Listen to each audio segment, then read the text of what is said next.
Welcome to Manager Tools. Today we present our final part 4 of our Hall of Fame series on preparing for performance reviews. Here we go. Welcome to the Manager Tools podcast for Monday, January 9th, 2006.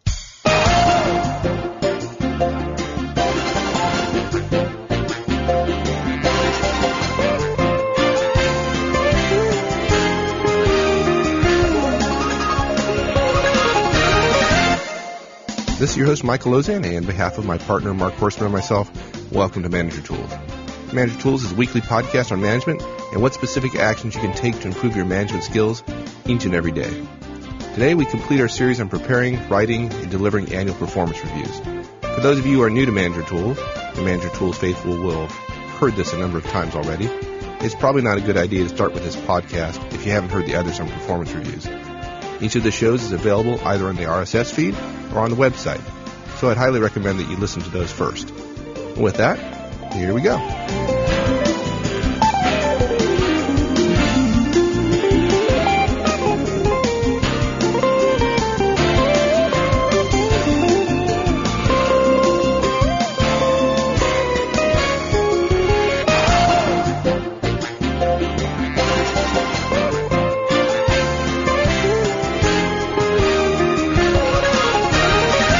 Now, what do you bring to the review? 2 copies of the review form. One for you, one for them. This is the one with the salary information on it, by the way. And the reason for that is they may get up and walk around with it. And if they start asking you questions from the review while they're walking around with it, if you don't have a copy for you, it's going to be awkward. Okay? 2 copies of their self-appraisal. One for you and one for them. They'll forget it. Trust me. Okay? You can compare what they had to what you had. Your supporting materials, which would be a job description, in case you want to go back to it, have it there just in case. Their objectives for the year, any files that you want to have from their work during the year, any work materials from their year, any reports or projects, things like that. Your notes and observations organized. This is you looking through all that stuff, of course, and coming up with further examples beyond what you could have put on the review regarding the areas that you were asked to evaluate them in. All of your weekly one-on-one forms, those are full of information. Any quarterly reviews that you've done so that they can see that there's no surprises. Tissue, it may be emotional, and that's okay. So have tissue. It's a respectful thing to do. If you want it, keep it underneath the table. Put it in a chair next to you underneath the conference room table. That's fine. Put it in a drawer on your desk. That's fine. I don't care. Have it available. Don't make a big deal. No, so you're saying you don't like when people walk in, you don't want to, as they sit down across from you, don't just want to take that box off the chair and just put it right slide it right across and say, here you go, table. get started now. No, that's probably not a good idea. In fact, if somebody starts crying, I had somebody once, what do you do if you start crying? The first thing you say is, I'm so sorry, here's some tissue. And you sit quietly. You don't have to say anything, just sit quietly. And if they say, you know what, I need a minute, say, it's okay, take a minute. I would encourage you, if you can, to encourage them to take a minute there with you rather than leaving the room, because then who knows when they'll come back.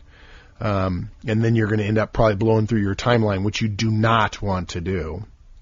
But just address it and say, you know what, it happens. It's happened to me before. I've gotten emotional in getting a review from my boss in the past, and I totally understand. Take some time. That may be because of a good or bad review. It doesn't matter. Water. If they get choked up, they're probably going to want water to drink after the fact. Having a nice pitcher of water with a nice glass is very helpful. And then a watch or a clock. I like a clock that you can put on the table that you both can see. The ratee will naturally self-regulate if they look at the same clock that you do. If they don't know that you can see the clock they're looking at, they may not think that you know what time it is, and so they'll take as much time as they possibly can get. Yeah, I'd recommend it not be one of those chess clocks. Yeah. That would send yeah, that's that's good.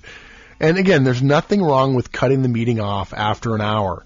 You're not going to be terribly effective in the next hour of your meeting. End it at an hour and reschedule for more time. Okay, so that's what to bring. Excuse me. Now, how do you structure your delivery? In your preparation of the review you've done, you'll have noted where your evaluation of the ratee differed from their own self-evaluation. Rather than going through your eval form from top to bottom, go through the areas that you agree with them first. When you've done this, excuse me. Do you have a cold, or is that a result of only getting 2 hours of sleep last night preparing for this podcast? Thanks for rubbing that in. I spent some time with my family and stayed up late.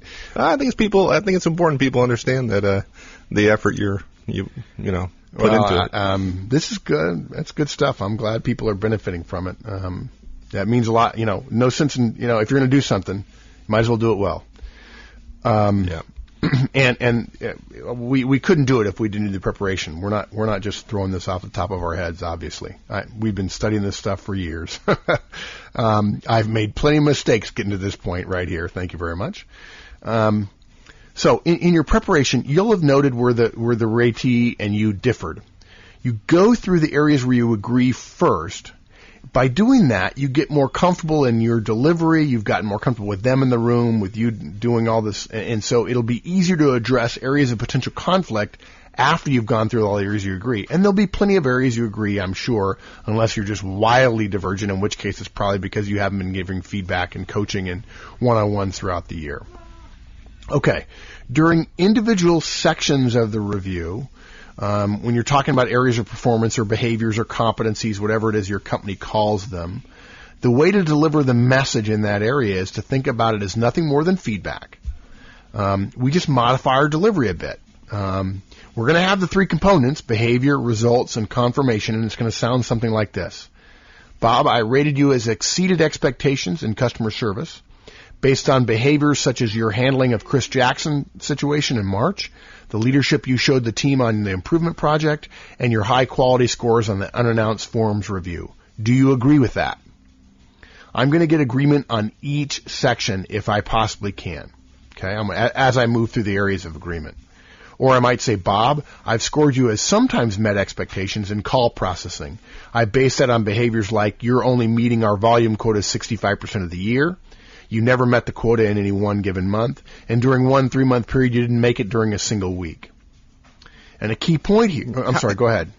How important is the agreement on the feedback you're giving them, and what do you do if you don't get agreement? Good. Two good questions there. First of all, the agreement is important, but it's not critical. In other words, you may not get agreement from them, and that is in part because you don't need it, okay? And because you're only halfway there, and that goes to your second half of the question, is what happens if you don't get agreement? Remember now, what you have on the review is not everything you have in terms of data on this particular employee if you've done your homework, if you've prepared and written a good review. You've got more stuff in terms of one-on-ones and your notes, which you've categorized, hopefully, according to the review, with more data in reserve. So you go through 2 or 3 comments that maybe you've written 1 or 2 down. Let's say you've got 1 or 2 examples for their rating on the review form, and then you mention one other, and you ask if they agree, and they say no, and you say, well, okay, let's talk about that. Why don't you agree? And you always want to ask them, if they express disagreement, you don't want to beat them over the head with more data just yet. You want to say, why don't you agree? And probably what they're going to say is, well, you're forgetting about John Smith, or you're forgetting about this, or you're forgetting about that. And the correct response is, thank you. I did include those things, and let me add a few more things, though, that went into my thinking. And then you give them 3 or 4 more comments that support either positively or negatively whatever rating it is that you particularly gave them. You don't have to ask for agreement the second time. Okay? And what you're hoping to do is get agreement so you can move on. If, in fact, it's an issue, and usually this won't happen until later in the session, of course. If, in fact, it's an issue, all you want to do is point out, okay, they have an issue, and you're essentially telling them, and I've got more data here, and my data is going to win. So I don't ask a second time whether or not they agree. I might say something like, I hope you can see it from my point of view, based on this data, why I drew the conclusion I had. Let's move on to the next topic. Did that answer your question? Yeah. Yeah. I'd suggest that those managers go into the review with the kind of information you're describing. Immediately get membership in the 99th percentile manager club. Good one. You simply can't have only the behaviors on the form as evidence. You've got to have more evidence as backup. You've got to have it written down elsewhere. This is really, again, this is the way to cut off potential problems and disagreements. So you say to them, let me give you some more data that caused me to come to the conclusion I did. I'm referring to you achieving only 50% of quota in 18 weeks over the year. That's below standard for even a new representative. Having this backup data, Mike, is so powerful. And again, it just significantly reduces the chances for that contentious meeting that everybody's trying to avoid. The fact is, your core message and all the work you've done in advance is going to make this meeting go so much smoother than you can possibly imagine. The chances of it being contentious on any one of these issues is not going to be that big a deal. It's not going to be that likely. I don't know how many views you've been in where your manager was this prepared. None. I've been in none. Zero. Frankly. Yeah. But can you imagine the reaction on the subordinate's face when you walk in and have this kind of data and conduct the review this professionally? You know what's funny? This is management. You know what? People have been living in a dream world thinking that what they're doing day to day is management. It's not. It's being a boss. What we're talking about here, this is management. Yes. Powerful. Yep. I love the distinction between being a manager and being a boss. Peter Drucker said management is a profession. Well, if it's a profession, then you're a professional. And professionals in meetings like this, which is a critically important meeting, got to be one of the top 10 most important meetings you have all year, if not top 5 or even top 3. A professional knows how to address, knows how to handle, has a plan for, and delivers his top most important meetings every single year. No question. Yeah. Okay. So that's structuring the delivery. Now, how do you actually start the meeting itself? We've already alluded to this above, and it has 3 parts: the agenda, the ground rules, and the core message. And the agenda, it's real simple. You run down what you're going to go through: the core message, the form agreements, the form disagreements, compensation, and next year's performance planning. For ground rules, I recommend some simple basics, and I do recommend you go ahead and state them up front. It's not rocket science what we've got here. They are simple. Start and end on time. Future meetings are fine if we don't finish, and we'll schedule them when we're done if we don't finish. We're going to stick to the agenda we just covered, I just walked through. No comparisons to other employees. Everybody else sees it differently. Everybody sees everybody else differently. It doesn't work. We're not going to do that. Stay professional. That means polite conversation, no personal attacks, no raised voices. Either of us can end this meeting at any time or take a break if necessary. Active listening on both our parts. Questions are encouraged. I reserve the right to move on if we seem to be stuck. We can always come back to an item if we have time or at a later meeting. No cell phones or pagers. No calls taken or made, period. If an employee sat across from me and checked their pager while they were in a meeting with me about their annual review, I'd be very disappointed. I understand about families, but there are plenty of times where an hour, this is one of those times where an hour is well worth it. And then the third thing is, of course, the core message, and we already went through that. Rating, results, ramifications. Right there in the very beginning. Bang. Okay, the last thing we're going to talk about is how to behave, Mike. And again, we're really getting into the subtleties of each manager, the company, the form, and everything else. But we do have some general recommendations. Simple. Smiling, using first names, very, very powerful.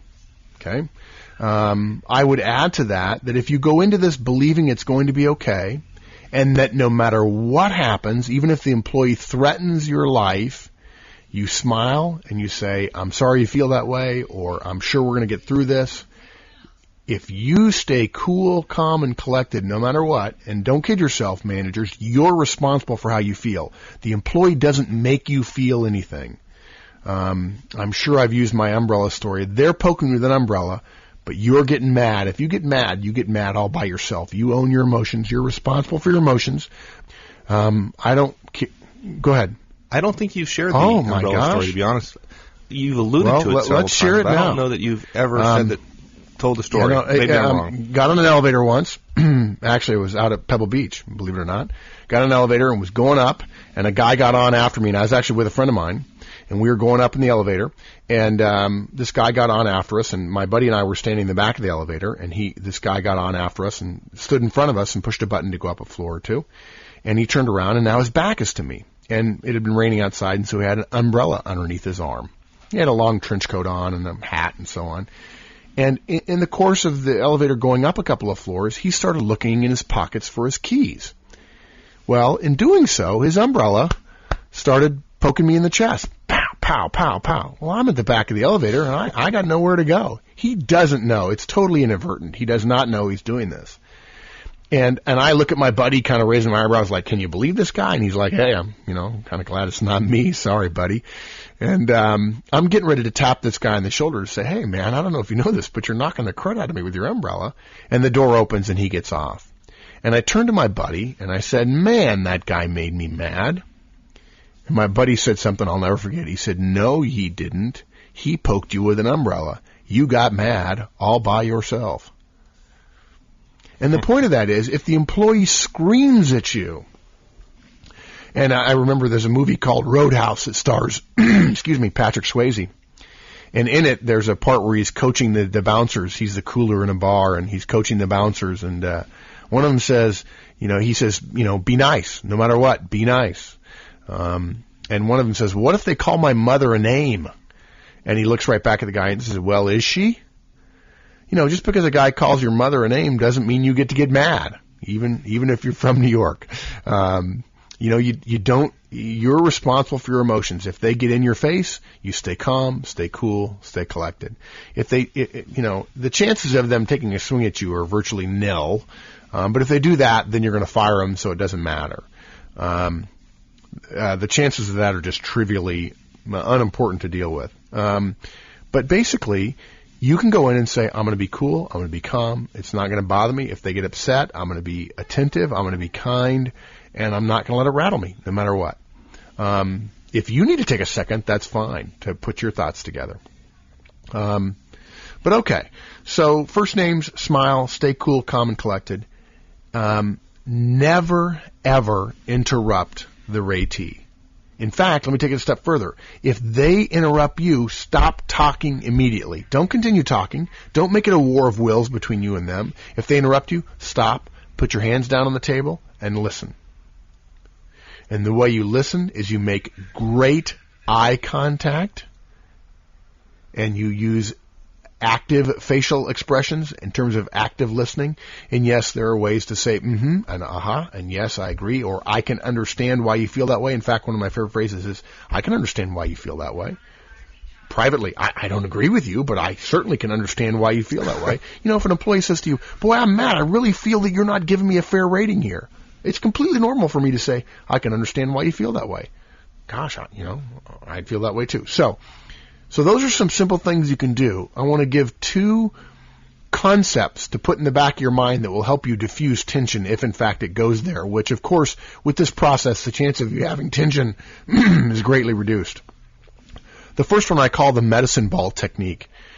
When someone gets angry at you and they attack you, it's a bit like they're throwing a medicine ball at you. Well, if you know what a medicine ball is, it's a leather thing. It's, bigger than a basketball. It's about the size of a beach ball, and it's filled with sand or something, I don't know, and they weigh like 20 pounds. They're heavy. If you get thrown one, when you catch it, you're going to get knocked back. What I mean by this is that when you get thrown a medicine ball, you don't catch it by sticking a hand out in front of you the way you would with a baseball glove on to catch a ball, and you do it stiff-arming it. When you catch the medicine ball, you put your hands out in front of you like you're cradling a baby, and you catch it and you gather it to your chest, and you actually take a step backwards. When someone attacks you, accept their attack. Confident people are willing to be attacked because they're secure in who they are, what they're doing, and why they're doing it. You don't have to be defensive. You don't have to defend it. You don't have to, when they yell at you, you don't have to yell back at them. Don't do it. Yelling is just wrong. Nothing could be effective that makes you look so stupid. People look stupid when they yell. If you've ever seen a movie where there's no sound and people are yelling at each other, it's hilarious. Their veins on their neck are popping out and their mouth is open so big they could swallow a grapefruit. It looks dumb. Don't yell. The other person yelling is digging their own grave. And let them do it. Okay? You can give them feedback about it if you want at some point during the meeting. Hey, can I give you some feedback? When you yell at me, during a review, it makes me less willing to spend more time helping you see what you need to do differently next year. It makes me think that you're not going to be willing to put the extra effort in next year. It makes me think that we really are not going to finish today. What can you do differently going forward from this point? That's powerful feedback in the course of a review. And you can absolutely do it at any time. You can also give them positive feedback if they respond positively and say, boy, I see why you're saying that. You can say, hey, can I give you some feedback? When I give you a point where you can improve and you tell me that you agree with me and you can see how I drew the conclusion I did, it really makes me think you're a professional. It really makes me appreciate that you've got the right attitude about this. It makes me really want to work hard with you to improve that to get you where you want to be in your career with this company or wherever it is you want to go, period. Thank you. Keep it up. That's simple. That's powerful. So think about catching a medicine ball. It's okay to step back. I understand. Sure, I can understand why you feel that way. Gosh, I'm sorry you feel that way. It's okay to say all those things. You don't have to attack back. You don't have to win the war of words at all. It's not a battle. It's not a debate. You're in charge. You're the manager. You're going to win every time. If you know you're going to win, you can smile even when you're being attacked if it's late in the game because you're still going to win. Last thing I want to teach is a sales technique. It's called feel, felt, found. I often use it in conjunction with the medicine ball concept that I just shared. And it goes like this. The employee says something like, I can't believe you do that. I mean, I'm really a good employee here. I don't think you're seeing me fairly, or they're attacking you in some fashion. You use the feel, felt, found technique, and it sounds like this. Gosh, I see how you feel. You're telling me that you feel this particular way. You know what? I felt that way too. When I got a review like this, I was kind of angry that my boss was giving me the short end of the stick, and I really didn't feel like I'd been treated fairly. Here's what I found. It doesn't do any good. It didn't do me any good then. I don't think it's doing you any good now to attack me. I found that it's better to keep our voices level and even keeled and talk about our differences. It's okay to have differences. You know, the definition of conflict is two human beings in the same county. We're going to disagree about some stuff. It's okay. I don't hold you any less for the fact that we disagree. But I understand how you feel, and I felt that way. And what I found is keeping our voices even keeled, being calm and professional about it will tend to lead us toward a resolution rather than raising our voices and being upset at one another. Yeah, I can't help but go through some martial arts analogies, and that last night at my Taekwondo school. I think we've probably talked about it before, but I'm a partner in a Taekwondo school. We were, testing one of my friends for his second degree. And the analogy, though, is that as you advance in the martial arts, a person attacking you becomes can almost be your best friend. So you accept the attack to put yourself in a position to attack yourself. And in this case, it's similar. I hesitate a little bit with the analogy because this is not a contest in the review. But the sense is you're accepting the medicine ball. You're accepting their statement to put yourself in a position where you can then give them constructive criticism or constructive feedback on how to move forward in a positive manner. Yeah, if you yell back, they're not going to be of a mindset to listen to you, give them managerial guidance. But if you behave like a professional, if you behave calmly and rationally and in an even keel, they will tend to come back down to your level and then be more likely to hear the other suggestions and recommendations you have. Remember, the whole purpose of the core message is to get them thinking about next year, to think about performance. And if all you're doing is fighting over last year because you're raising your voice too, you're not going to have a good meeting talking about what the plan is for next year. You're just not doing your job. In fact, Mike, it's interesting you mentioned that because I was just looking at a book on my bookshelf called The Magic of Conflict. It's about a martial arts instructor that talks about the fact that it's okay to be in conflict with other people, and you can actually that there's energy in that conflict that can be rerouted in a positive way. It's a great book. Yeah, and to make my analogy even clearer, I wish I had said this earlier. Is when I say accepting the attack, probably I have a visual in my mind that most people obviously do not. But when I say accepting the attack, is a junior level person, a junior black belt, for example, will still be at the point in their development where they're blocking attacks. As opposed, when I say accepting, there's techniques for taking the strike, redirecting it, and instead of being farther away from the opponent, you're closer to the opponent. So you're actually accepting. When I say accepting, I mean moving closer to the individual. And so I think by accepting this people's somewhat negative or hostile feedback and accepting it, you actually end up moving closer to him or her, and then putting yourself in a position that you can influence them in a more positive way. Yeah, fundamentally, that's the exact same principle that I've got in my head when I'm talking about feel, felt, found, in the medicine ball. Yep. Yeah, you're attempting to build a relationship even when they're attempting to tear it down. There's no excuse for a manager ever tearing down a relationship, and so you must be willing to do the hard work even when the employee is emotionally not comfortable doing that. Yeah, that's powerful. Again, 99th percentile. There you go. Manager club. And that's it. That's the 7 steps. We started with the email, pre-meeting email, developing the core message. That's the key lesson. That's the 900-pound gorilla in this podcast or two. Logistical preparation the day before. Got to give them the review the day before. What to bring. We gave a list. How to structure your delivery. Talking a little bit about using the feedback model to think about how you talk about each portion of the review. How to start in terms of kicking off the agenda, and how to behave during the meeting. Obviously, it goes without saying that to wrap up, you probably want to repeat your core message, thank them for coming, and of course, if you need to, schedule another meeting. And that's it. Well, great. We got a couple, we're early on in the process, so hopefully we've covered preparing and delivering reviews early enough for people to actually apply that. I hope so. This year. We also have time, I think, for folks to give us some feedback and ask questions and allow us an opportunity to come back and clarify things that we weren't, clear on. So, I'd encourage folks to send us some feedback on email or at the website, and we'll come back and cover areas that maybe we weren't clear enough on. Thank you. All righty. Thanks, my friend. Bye. We'll see you.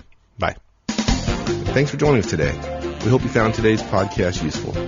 As we noted earlier, we have a couple of weeks available to cover specific questions about preparing and giving performance reviews that we may not have covered in today's show. So please take the opportunity to send us an email with your questions. You can reach us at show@manager-tools.com. Also, please note that our members-only podcast will be delayed by just a bit. Mark came to Virginia this week to work with me on the January show, but before we got to the registered members show, he decided that he'd rather hang out in my basement with pneumonia than work on a podcast. Now, he's recovering quite nicely, but he's not quite yet ready to record again. So, with that, thanks again, and we'll see you all again next week.